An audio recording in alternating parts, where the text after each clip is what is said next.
Well, good afternoon. It's 4:44 on Sunday afternoon. This is my video for Monday, the 7th of April. And the title is Alternative Monetary Systems. It is my belief that no sane person thinks the current system of finance is sustainable. We've been told that even those who have been running it for so long want to crash it. For them, it is problem, reaction, solution. They want to crash the system so that they can implement tighter controls on humanity and bring their dark new world order into being. The problem is people are waking up, making that scenario more difficult, if not impossible.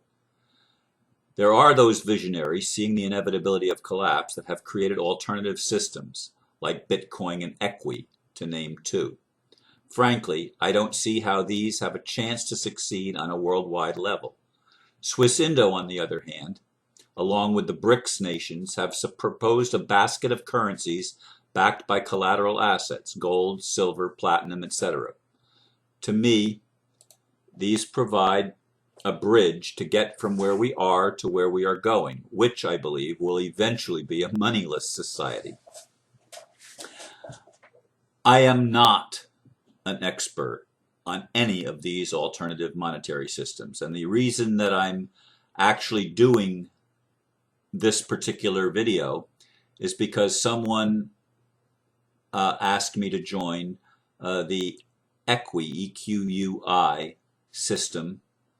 And I read a bunch of stuff about that today.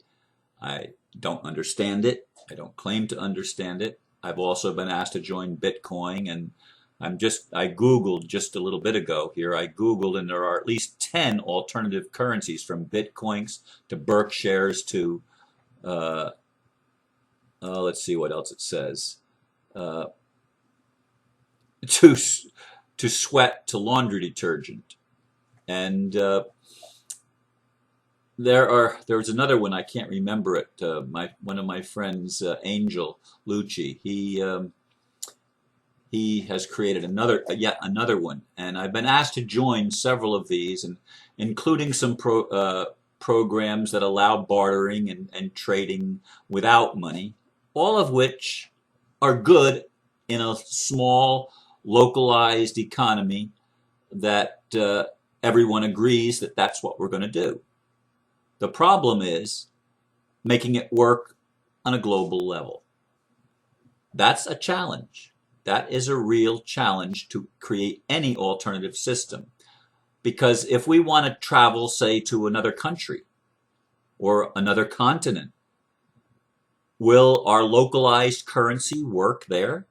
Probably not. There we have to go back to the existing system, which does work. Okay, it may not work well. It may be a fiat currency system. It may be a debt-based system. It may be a human slavery system. It is all of those. It's an extortion racket. It is all of that. But it works. It works. I can take my dollars anywhere in the world and use them to purchase goods and services. I can't do that, as far as I know, with any other currency. Now, I could also take euros. I could also take yen. I mean, any existing currency, I can convert it anywhere in the world. In order for there to be an alternative monetary system, and believe me, there are lots of people that say until we can get rid of money altogether, we will never have a fair and just world. And in some respects, there's probably some truth in that. However, how do we get from where we are to that point? I did an interview today with a gentleman named, I wish I could pronounce it well in Italian, Emmanuel, but that's not the correct pronunciation. That's not the Italian pronunciation. And we did almost an hour interview, which he will be putting up sometime in the next day or two. And when he does, I will share it. But one of the things that the OPPT people that are encamped in Morocco and many others wanting to go there to create their idealized society of the fifth dimensional reality, of some imagined fifth dimensional reality, because I don't believe it's real, I don't believe it's real unless it's global. And I mean, I think globally, not locally. But we have to put a bunch of locally stuff together on a global system in order for it to be viable. That's my opinion. That's my take on it. And all of these other systems, they may have their positive sides in that somebody is trying to create something that allows people to access their value, for example. But until it can be accessed universally across a wide gamut, unless you just plan on sitting in a little commune somewhere and playing whatever games you play in that culture that you're creating, that little local culture, unless that's all you want, it's not going to change the world. And again, my whole thing has been for a long time to create a world that works for everybody, to have a world where there is truth and law that's based on truth, law that's based on real justice, which if you don't have truth, you can't have real justice. And the current system, there is no truth. Even the current financial system, there is no truth. It's all fraud. And until we can get beyond the fraud, nothing is going to work. Nothing. I mean, let's face it. The alternative to not creating a bridge is destruction and starting over. Now, if you think that there's another way, I'd like to hear it. Now, some people will say, well, there's going to be a split, so that there's going to be two Earths operating in the same space, side by side, or overlapping each other, or whatever, and one of them is going to be a higher reality, and the other is going to be the lower reality, so that people that aren't finished with their 3D lessons can still learn their 3D lessons, but those of us that are more spiritually advanced, which is BS, we can live in the higher dimensional reality and not have to interact with the people in the lower dimensional reality. Well, that's separation. And to me, that's the only illusion on this planet that's real. There is no such thing, to me, as separation. Neither can there ever be. It's all from one source. It comes from one source. It returns to one source. That's the nature of it. That's what we talked about in the unconditional love. We came from unconditional love. We returned to unconditional love. And in the meantime, what are we creating? Well, we've created a world that doesn't work. We've created a world that's not sustainable. And part of that, a big part of that, is the financial system, which we've allowed to be operated by people who only have greed and power and not motives of high intent. These are not people of integrity. These are not people with high moral or ethical standards.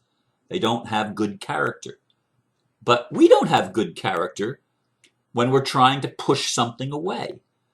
And I thank those people that invite me to these new ideas, but I'm not part of a little local community. My local community here, for the most part, it's my perception that many people in my local community think I'm nuts. They think I'm nuts for getting involved in RUSA and becoming the Secretary of State of the rebuilding of the Republic in the United States, so that we could have a legitimate government that's a de jure government from the people, that operates with the consent of the people. I wanted that. Of course, it fell apart because zealots that wanted to make it a Christian nation based on the Bible, they interfered, and there were other problems too, but that was the big one. And now I am criticized for pushing SwissIndo, but I want a bridge. I want something that is universally accessible, that works wherever you go. Whatever you wish to purchase, whatever goods or services you wish to get for your own personal use, there is a system in place that allows you to accomplish that. That's what we mean by bridges. That's what I mean anyway by bridges. Something that works, something that is viable, something that ultimately we want is sustainable. And hopefully we can come to a sustainable system where we realize we don't need money at all. I don't know what that is. I don't claim to see it. And I don't claim to understand Bitcoin or Equi or any other of the systems that have come to me, that have crossed my path and that I've been invited to join. I know people that barter. I know people like, for example, that are massage therapists that, okay, I'll give you a massage if you give me whatever, fill in the blank. And people do that with goods and services. They'll take goods in exchange for a service. And there's nothing wrong with that. I mean, the ability to contract between two or more individuals is valid. I mean, we have the right to make agreements with other people. We have that lawful, natural right to negotiate. We have that right, and that's going to be upheld in the new system that's proposed by SwissIndo. And the BRICS nations, for those of you that don't know, are Brazil, Russia, India, China, South Africa. And I really think they've added a few others in there. I think there's two I's. Was it Indonesia? Was the other one that was added? I'm not honestly sure. But I think they added two I's, a second I to India. But in any case, there's going to be a new system because the old system is not sustainable. And as I said, people are waking up and realizing that it's a criminal enterprise.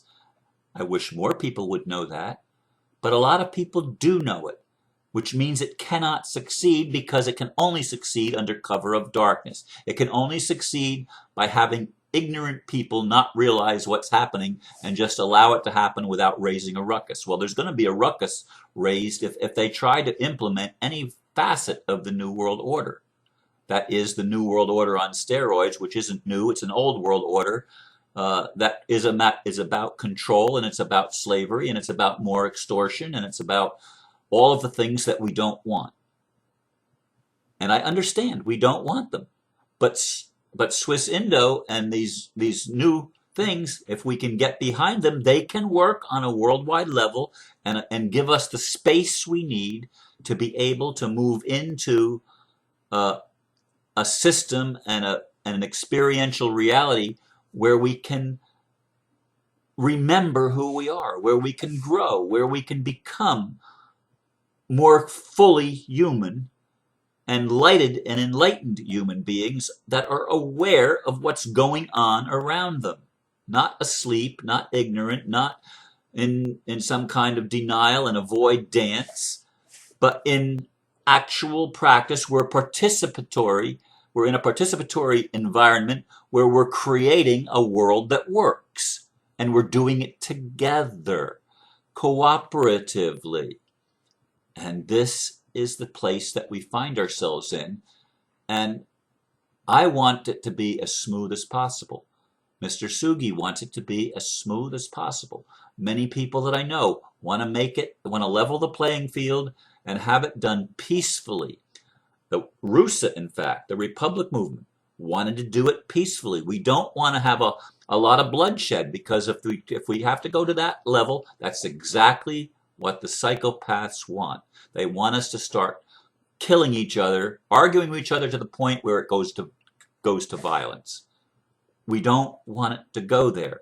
We want to do this peacefully.